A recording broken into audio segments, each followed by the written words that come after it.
Sir এই যে উনি ওমর ফ্রম সুইজারল্যান্ড। তো স্যার ওর লিগে তো কিছু কোয়ালিফিকেশন দরকার, আপনি কি আপনার সার্টিফিকেট গুলো আনছেন? এই জায়গায় আমার কুমফুর সার্টিফিকেট আছে, আছে আমার 128টা মামলার কাগজ, আরো আছে আমার সব অস্ত্রের লাইসেন্স। এগুলা দিয়ে তো টিচারের চাকরি পাওয়া সম্ভব না। আপনার কি আর কোনো স্কুলের সার্টিফিকেট নাই? আর কি কোনো সার্টিফিকেট লাগবো?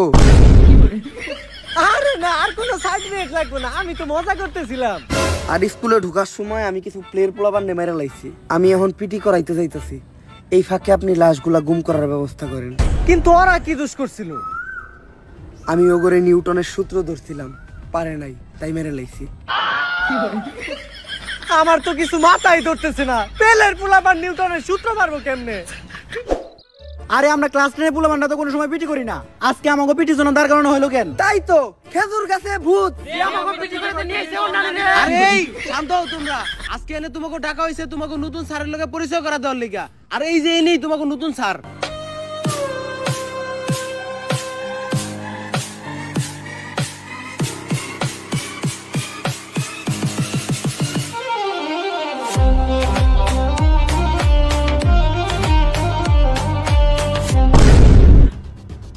আরে এইটাই তো ওই স্যার যারা আমি স্বপ্ন দেখছিলাম, উনি তো আমাকে সবারে গুলি করে আর কোপায় মারতেছিল। আরে বেটা তুই এর দিকে ডরাইতেছস?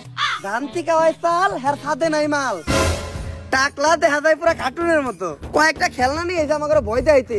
আরে বেটা গুলি করা আর কোপানো তো বহু দূরের কথা, ও আমাকে গায়ে একটা ফুলের টুকাও দিতে পারবো না।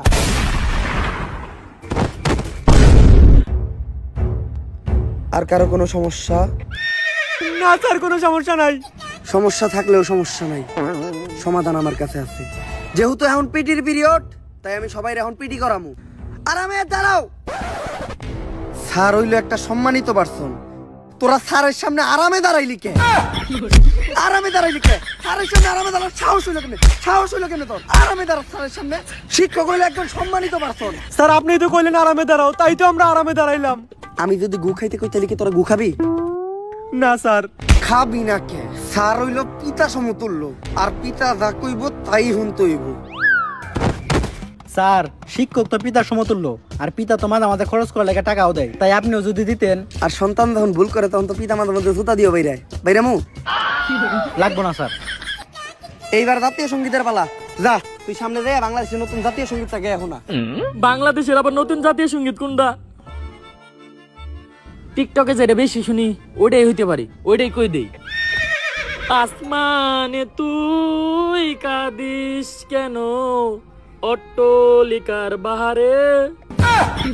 এই থাম, তুই এটা কি কইলি? কেন স্যার জাতীয় সঙ্গীত? তুই এটা কই পাইছস? কেন স্যার টিকটকে? টিকটকে তো সারাদিন এটাই চলে। আর নতুন জাতীয় সঙ্গীত কোনটা হইব এটার জন্য টিকটকে ভোটাভুটি হয়েছিল, ওইখানে সর্বোচ্চ ভোট এই গানটাই পাইছে। টিকটকে হুনা গান তুই জাতীয় সঙ্গীতে কইতাছস?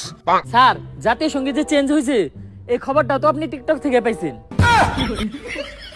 স্যার এর উপর কথা কল বেয়াদব। এটা কি স্যার নাকি রাজাকার? এইবার হইলো পরিষ্কার পরিচ্ছন্নতা চেক করার পালা। যার হাতের এক আঙ্গুলের নখ বড় থাকবো তার ওই আঙ্গুল আমি কাইটালামু, আর যার হাতের 5 আঙ্গুলের নখই বড় থাকবো তার ওই হাতটাই আমি কাইটালামু, আর যার 10 আঙ্গুলের নখ বড় থাকবো তার কাইটালামু আমি পা মাঝখানেরটা। আমাকে মাঝখানে পা মনে আর বাঁচাইতে পারলাম না। স্যার মেয়েরা স্টাইল করার লাগে হাতের সব নখ বড় বড় রাখে, ও করে চেক করেন। স্যার এবারের মতো মাফ করে দেন। আমি মেয়ে কবুতে একটু দুর্বল মানসিক ভাবে, আর মেয়েরা তো নখ বড় বড় রাখবই, কারণ মেয়েরা বাসার কাজ করে। ডিম চুলতে গেলে পেঁয়াজ চুলতে গেলে মেয়েকে নখ ওই কাজে লাগে। কিন্তু তুই যে আমার সোনার টুকরা নামে অপবাদ দিলি, তুই তোর নখ দেখা। স্যার আমার নখ একটাও নাই, এখন কি করবেন আপনি? এই যে এত বড় বড় নখ।